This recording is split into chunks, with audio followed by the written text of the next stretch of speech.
Hello everyone, in this video I'm going to show you how to remove notes from Stack Widget on iPhone. So for you to be able to remove notes on your Stack Widget, here's how you can get it done. This is what they call, this is Stack Widget on my home screen. This is what they call Stack Widget. Stack Widget means we have few numbers of widgets that are stacked together in a widget folder. So I actually want to remove the note widget from the Stack folder. So for me to be able to do that, I just have to long click on the folder.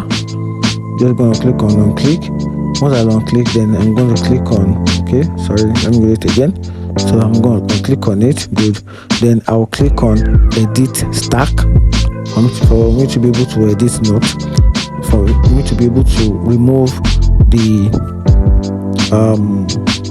notes we get. So I'm just going to click on edit. Then from there I can now remove the note we get from the stack. So right now I'm just going to click on the minus icon at the right edge corner, at the left edge corner of the note. So I'm just going to click on it, then I'll click on remove, and that's it. If you find this video helpful, like and follow for more. Thank you.